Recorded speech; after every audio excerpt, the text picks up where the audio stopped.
At brunch, my daughter-in-law said, "We've decided not to invite you for Christmas."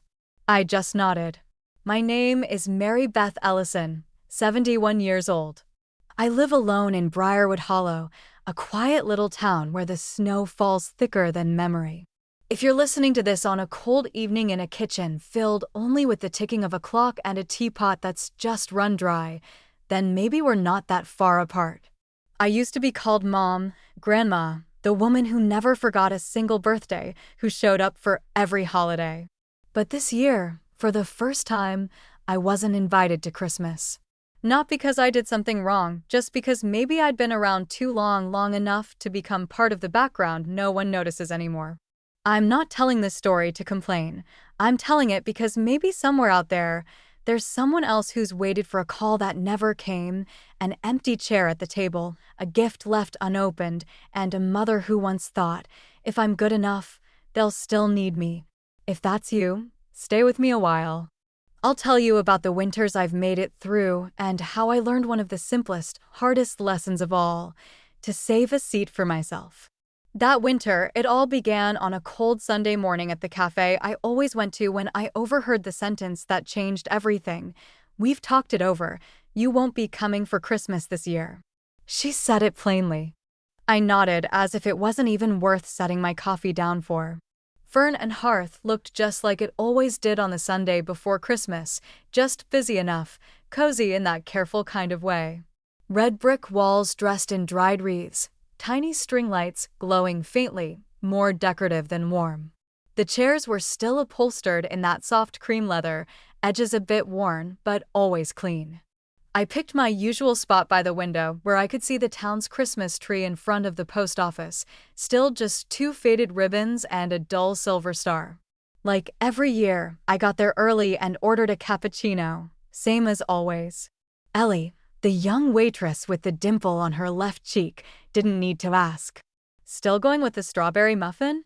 "Ma'am," she smiled, setting the tray down like I was a fixture on her shift. I nodded, "Thank you, dear." Her smile was the only thing that made me feel like I hadn't completely disappeared. On mornings like this, Harley showed up first, always on time, as precise as a minute hand. Travis followed, a bit slow, like he hadn't fully stepped out of last night. He sat before even unwrapping his scarf. Harley pulled her chair out with intent, back straight, beige turtleneck, hands resting on the menu she never actually looked at. I didn't bother asking how anyone was. These kinds of mornings weren't meant for catching up, just arriving, ordering, announcing, and leaving. Harley didn't wait for the drinks to land. She said it without hesitation. "We've talked it over. You won't be coming for Christmas this year." I nodded again, as if I'd already said it to myself before she did. Ravis glanced at me once, then stared down at the table. He kept going like she needed to finish the explanation to make it official. "Becca's at that age where she needs more privacy. We thought we'd try something simpler this year, just us and the kids.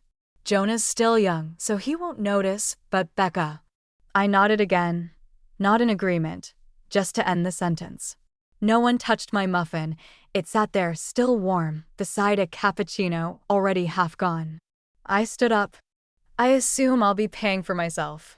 I pulled out my wallet and placed the exact change beside the plate, careful not to let a single coin slip.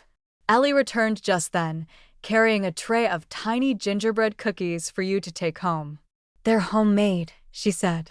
I looked at her. This time I didn't nod. "I don't need it, thank you." No one stopped me, no one reached out, no awkward glances. I left the cafe like someone stepping out of a play that had no more lines for them, and I wasn't finished with this chapter. I had only just begun. The air outside was so cold it stung my skin.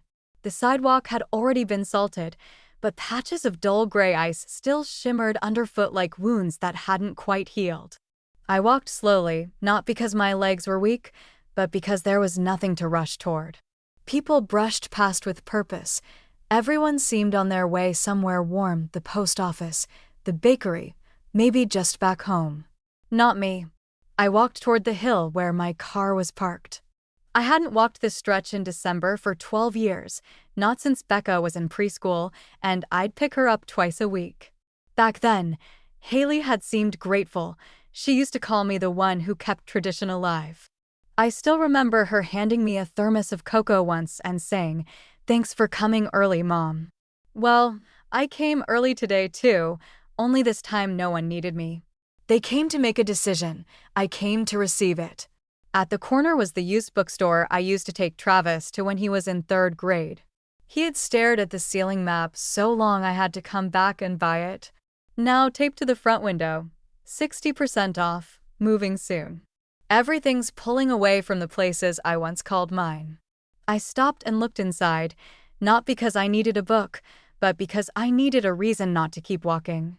Something inside me had split, a thread that once tied me to the image of the mother, the grandmother who always showed up. It had snapped, and no one even looked back. There's something strange about realizing your presence no longer fits into anyone's plans.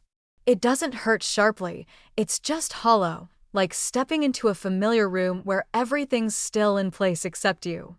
I reached into my bag and pulled out my keys. My hands trembled slightly, not from age, but from the blood in me still trying to find its rhythm. After Haley's coldness, she didn't yell, she didn't insult me, she just didn't invite me for Christmas, and somehow that was enough to change the season entirely. Travis didn't defend me. He just sat there like a chair that had always belonged. He'd gone to that corner. Maybe he thought silence was keeping the peace. Maybe he thought I was too strong to be hurt. No one stopped to wonder if I had feelings of my own. I've always been the one to give up my seat, to cut the cake with more frosting, to roast the turkey without onions because Haley's allergic. I was always the easy one until they decided I didn't need to be considered at all. I heard the wind chime from behind me, someone opening the cafe door. The smell of cinnamon rolls drifted out. I didn't turn back. I didn't walk in. And in that moment, as I stood by my car, one sentence came to me clear as if someone had whispered it in my ear. No one remembers I was the one who built the first home they ever lived in. On the icy curb, I walked slowly, not because my legs were tired, but because nothing waited for me on the other side. I returned home to a quiet apartment where the floorboards creaked and the gift box on the attic shelf still waited to be opened, as if this year would be no different than the last. That box, through all those winters, had become part of a ritual I'd never thought to question. I was never formally invited to Christmas, not once. But every year, I prepared gifts a month in advance. No one ever said, "Mom, we'd love for you to come." No one asked, "What dish would you like for the holiday dinner?" Still, I made a list year after year. Each gift was carefully wrapped in snow-patterned paper, tied with silver or red ribbons depending on my mood. Becca liked soft packages, so I picked scarves. Jonah loved Legos. I searched high and low for the police set he wanted. I always got something for the kitchen, maybe a juicer, maybe a set of mugs with laser-etched names. As for Travis, he rarely opened his gift in front of me, but every year I left him a dark wool scarf with a Home Depot gift card tucked in a separate envelope. No one ever said thank you, but I didn't wait for it. Back then, I thought if I remembered someone, that was enough. I never thought about being invited. I just believed I was supposed to be there. Every year at the start of December, I'd reach for the attic ladder, step by step, to pull down the Christmas box, even if I knew I might not use anything inside. Maybe I'd grown used to preparing as if not doing so would make it even easier for them to forget I existed. I opened the box, faded newspaper wrapped each ornament. Some had lost their shimmer, some had tiny cracks, like time had brushed them gently on its way through. I wiped them down with a dry cloth. The scent of dried pine from the sprigs buried at the bottom drifted up, bringing back older winters when I lived with Travis's father. We used to get a real tree taller than 6 feet every morning. Sap would puddle on the floor beneath it. Back then, they called me the keeper of the season. The year Travis lost his construction job, I didn't ask questions. I just called the bank and transferred $5,000 into his account, no name, no message, and it was never mentioned again. But I knew it helped. Same month, Becca had new shoes and Travis didn't have to deliver at night anymore when he had Jonah. She came home for 3 days before calling me. Could you maybe cook something for us? I made oatmeal with mashed apples and dropped it off every evening, left it in the fridge. I never stepped inside. They said they needed space. I nodded. I've lived with those nods for so long I can't remember the last time someone asked me if I wanted anything. I think I was programmed to stay just on the edge, as long as I didn't take up too much room.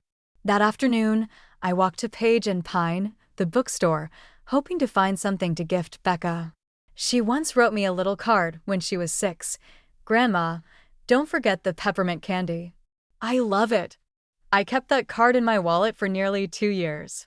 Now I'm not sure she even remembers what peppermint smells like. The shop was quiet, that mix of pine wood and fresh paper in the air. There was a tiny bell hanging on the window, the kind of sound that makes you feel like nothing in the world needs to hurry. Evelyn, the owner, still wore that oversized scarf. Her eyes squinted into a smile when she saw me. "Looking for a gift for your grandkids again, Miss Mary Beth?" I nodded, then stopped. "No, not today." I hadn't picked anything yet. I stood quietly for a while, scanning the children's section. Hardcover books lined up, reindeer, Santa, gingerbread men, all in neat rows. There was one I used to read to Travis nearly 40 years ago, The Night Before Christmas. I don't remember much of the story, just that he used to yawn when I got to the flying reindeer part. He liked real things. I, on the other hand, wanted to hold on to whatever magic winter had left. Evelyn handed me a cup of tea, tilted her head. "You know, we're looking for a storyteller on Saturday mornings. The kids come in pajamas, sit under the tree. It's a joy." I smiled faintly. "You think I could be a storyteller?" "You're the most natural one I know," she said without missing a beat. "The way you speak, slow and soft, makes people want to listen." I didn't answer, just reached for a book with a deep blue cover, reading stories to children. That's something I used to do every night, all those early years of being a mother, but no one ever asked me to do it outside of family. I sat down on the cushioned bench by the window. Outside, snow had begun to fall again, light, soft, silent. Inside, the sound of pages turning and a faint chime became a gentle backdrop, and I realized there is a world where I don't have to earn my place with gifts, silence, or sacrifice. It's just I'd never dared to step into it. When I left the shop, I carried nothing. Evelyn handed me a card with the storytelling schedule. I slipped it into my coat pocket. No promises, no refusals. I walked home. The wind had turned colder than it was that morning. The apartment was dark, no one waiting at the table. Last year's gift box still sat untouched. I opened my notebook. The page was blank, no appointments, no shopping list, like all the years before. I looked at my fingers lined with soft creases are no longer quick, but steady enough to write one thing, just one line in neat, deliberate strokes. This year, I'll try bringing nothing and see who still invites me. I sat there for a long time. Maybe it's time to take inventory of everything I've given and finally ask what's left for me. I used to be an accountant. I remember every dollar, but I never used that skill to count what I'd given away. Not until this week. I printed the bank statements and laid them out on the old dining table, which also serves as my desk now. The maplewood is scratched in places from the time I dropped a plate last year. A red pen sat next to my tablet and a cup of coffee since morning. I wasn't doing this to blame anyone. I just needed to know how much of my life I'd poured into others without ever being named first. Line 1. $200 a month for internet for 4 straight years since he said, "We'll cover it, Mom. Just keep the account in your name so it doesn't get shut off." I don't remember if I nodded or just stayed quiet. Either way, the total came to $9,600. Next, home repairs the year Travis's basement flooded. I held the insurance and fronted the cost, $1,450. Then the down payment to help with her car, $6,200. Summer classes for Becca, $1,800. Emergency hospital bill when Jonah had a high fever 2 winters ago, $3,200. And that's not even counting the meals, the toys, the electric bills I quietly paid. I put it all into a simple spreadsheet, rows for each item, columns for each year. The final number, $276,800. I stared at that number for a long time, not because of how much it was, but because I'd never realized how much I could give and still survive. Not comfortably, just survive without feeling like I had anything left. My phone sat silent on the table. I pressed the button and left a voicemail for the law office I'd used for years. I need to stop all recurring transfers, and I'd like to schedule a review of my authorizations. My hand didn't shake. It was just quiet. That afternoon, I stopped by Maple Bean, a small diner that still makes toast crisp on both sides like they did when I worked with the retired accountants. The tables are round and steel. The waitress still remembers I prefer peppermint tea over coffee. Silas was already there, more silver in his hair than last time, but his back still straight.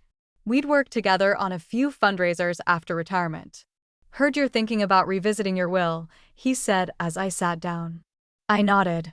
"I think it's time to redefine what my share really means." Silas didn't press. He just pulled out his notebook and handed me a page. "I usually write this down for retirees, but I think it fits you better. They didn't invite you because you weren't worthy. They didn't invite you because they assumed you'd always walk in anyway." I let out a short laugh. Maybe I did walk in too often. We sat a while longer, not saying much. Sometimes retired people know how to care without intruding. Silas ordered a second iced lemon tea. I didn't get anything else. I used to think that if I didn't help, they'd struggle. I said this as the soft diner lights began to dim with the late afternoon. Silas didn't answer. He just nodded slowly. I left before it got completely dark. The snow hadn't started again. I walked a short stretch down Main Street. Christmas lights had already been wrapped around the lampposts. At the bank nearby, an older woman sat at the counter counting coins from a small fabric pouch. Her gloves were fraying, and the plastic cup beside her had a chipped rim. She didn't look at anyone. She just focused on her task. I stood and watched for a moment, not out of pity, but because I understood her. Maybe she too had once been the one who always prepared, always sacrificed, always said yes. And then one day, no one needed that anymore. No one pushed her away. They just didn't save her a seat. Back home, I opened my file cabinet. 3 savings folders. I added a 4th for myself. In any situation, I moved $12,000 into it. No one knew. No one needed to, just me. And for the first time, I didn't wait for anyone's permission. Night fell slowly. The wind hummed lightly against the windows, but the old desk lamp kept the room warm. I switched it on. A soft yellow glow brushed across the wrinkles on my hands and the bill with my name printed at the top. For the first time in years, I crossed my own name off the family ledger. I closed the folder and looked out at the fog-covered window, and for the first time in years, I didn't want to stay in a place where people only kept me because I was familiar. I didn't leave a goodbye note, no parting words. I just took back the Kia keys to the cabin, the one that used to be mine, and drove off as the snow began to blanket the edge of the road. The cabin sits by Large Pine Lake, where the pine forest runs thicker than memory. It's about a 20-minute drive from town, but I drove slowly, as if my car too didn't want to disturb the quiet waiting ahead. When I pushed the door open, the scent of old wood and last year's fire rose up around me. Nothing had changed because no one had come since last winter. I wondered if Harry remembered this place was where we celebrated Becca's first Thanksgiving. Probably not. She prefers homes with strong Wi-Fi now and larger driveways. I lit the fireplace slowly with old newspaper and the dry wood stacked in the crate. The fire caught with a quiet crackle like a breath. The wooden floor creaked under my heels in a way that felt like greeting. I set my backpack on the worn-out sofa, then walked into the bedroom and pulled back the curtains. The light came in dim and soft. No one knew I was here, not out of anger, but because for the first time, I wanted to choose a place for myself without explanation, without asking permission. That afternoon, I walked the dirt trail toward the end of season farmers market. The stalls were smaller now, heaters buzzing faintly under the counters. I bought a bag of golden apples and paused at the baked goods stand. The woman beside me looked up, and I recognized her, Colleen Meyer. We went to high school together and once exchanged letters when she moved north. She'd been living alone since her husband passed. I heard once that her son tried to sell her house without asking. She took him to court and kept her cabin. Colleen saw me right away. "Mary Beth," I nodded. She held up a bag of apple pastries. "These still taste the same, and honestly, we don't need anything new at our age, do we?" We each bought a portion and walked back to the cabin. I made hot cocoa. She sat on the wooden steps, hands resting on her knees like someone who used to garden every day. I poured the cocoa into 2 brown ceramic mugs. My hands trembled a little from the steam. Colleen took hers without a word. We sat on opposite sides of the steps, backs against the doorway, facing the forest dusted in snow. No one mentioned children, no talk of letters unsent or calls that never came. No one asked why the other had ended up in a winter cabin this far out. Maybe at a certain age, being there is enough. Explanations only make the ache sharper. Colleen looked out toward the lake, now covered in a thin sheet of ice. The evening light sliced across it like a quiet blade of orange. "I kept the cabin," she said, "but I couldn't keep the silence." I turned toward her. She wasn't looking at me, just speaking into the wind. "I mean, you can live alone, but the absence of footsteps, you still hear it." I knew what she meant. There are nights when the heater kicks in a harmless sound, but it echoes like someone whispering my name in a dream. Not because it's cold, but because it's no one's voice at all. We didn't speak for a while. The forest rustled gently, like distant waves from a far-off sea. I told Colleen about the cabin that my husband built. He did it himself. Every stone in the foundation was his choice. We camped here the first summer after our wedding. Travis learned to climb trees in the little woods behind this place. Once he fell and broke his arm. I screamed in the ER while they wrapped it. I thought I'd never forgive the cabin for letting him get hurt, but I came back every year, every winter. Colleen laughed. "Kids never take care of the things they didn't pay for." I smiled. Then we keep them not to hold it against them, but to hold on to what's left of ourselves. I wasn't sure if she understood what I meant, but I didn't need her to. That sentence was for me, a quiet vow from someone who once forgot her own worth. The sun dipped lower. Colleen stood and waved. No promises to see each other again, but that wasn't needed. People who survive to this age know how to return when it matters. I gathered the mugs, folded the blanket, and secured the windows. The wind outside picked up, but the fire inside still glowed. I hung my coat on the wooden hook by the door. A moment later, there was a knock. I opened it. It was Mr. Rohr, my neighbor from across the hill. He held a wax paper-wrapped tin of oatmeal cookies, said nothing, just nodded. I nodded back. "Welcome to the cold season," he said, turning to leave. I didn't call him back, but for the first time, I didn't feel like my heart was freezing with the air. I shut the cabin door from the inside. The fire hummed, and for the first time in a long while, I wasn't waiting for the phone to ring. I never shared the address, but on a snowy morning, I saw a familiar SUV parked at the gate of the cabin. It was the same silver-gray car, high roof, fogged windows, the kind I once said was perfect for kids and dogs. The license plate was still the same one Travis chose when he got his promotion in 2018. I stood by the window, teacup still warm in my hand. I didn't move closer. I didn't step back. I just stood still. They got out after a few minutes of hesitation. Harry was first, wearing a white coat and holding a gift box wrapped in red ribbon. Travis followed, his face unreadable beneath his knit hat.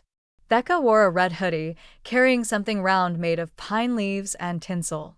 I opened the door just wide enough to invite them in, but I didn't step outside. I only said one simple sentence. "Come in, There's coffee. No hugs, no "why are you here?" or "we've been so worried." I wasn't waiting for it, and they didn't pretend. Harry set the box of cookies on the wooden table in the center of the room. Travis looked around like he was stepping into a place that had once been his, but now had a different look. Becca stood quietly near the small tree I'd put together, no lights, just a few paper bows and dry pine cones from the backyard. I poured the tea, didn't ask what they wanted. Harry spoke first. "Mom, I know it was sudden. I mean, you leaving." I didn't respond, just set the teacup in front of her. "I thought maybe you just needed space, but Becca really missed you." I turned to Becca. She said nothing but placed her handmade wreath on the table, twisted wire, bits of fabric, and 2 slightly uneven paper snowflakes. I reached out, touched it gently, then nodded. Travis sat down on the wooden chair near the fireplace. It had been a long time since I'd seen him sit lower than me. He looked at me for a moment, then said softly, "You leaving?" It made me feel lost. I sat across from him, fingers curled around my tea.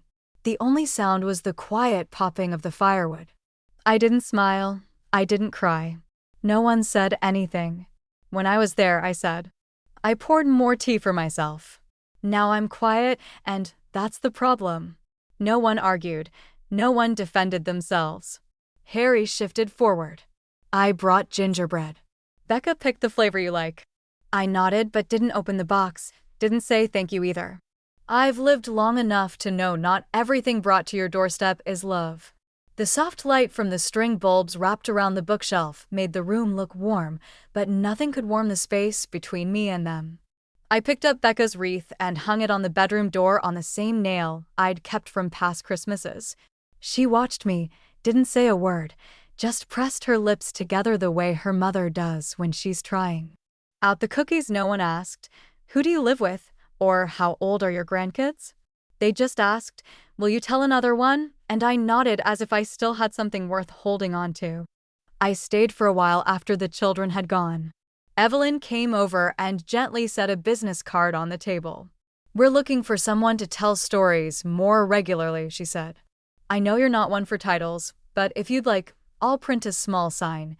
Storyteller in residence, Mary Beth Ellison." I laughed just a little, not because of the title, but because for the first time I saw my name written without any roles attached to it. That afternoon, I wandered the neighborhood. The breeze was cold, just enough to remind me that winter here doesn't coddle, but gentle enough that I didn't feel rushed. I paused outside the old flower shop. I didn't buy anything, just breathed in the scent. Back when I was someone's wife, I was too busy to notice the difference between the smell of tulips and lilies. Now I know the same way I'm learning to tell the difference between being loved and simply being needed. When I got back to the cabin, I set the empty basket on the wooden table, took off my coat, and relit the fire. The wreath Becca had made was still on the table, dry now but not broken. I hung it on the window, not for anyone to see, but for me, so I remember I was still holding on to something. That evening, I opened my old notebook, the one that had followed me since I moved here. No expenses listed, no instructions left behind, just a few short lines like footprints after a snowfall. I wrote one more today. A little girl said, "I tell stories like magic." Then I paused, not because the words were beautiful, but because I once believed I had nothing left in me that could be called magic. Now I know some magic doesn't come from anywhere grand. It appears the moment you stop trying to be someone else.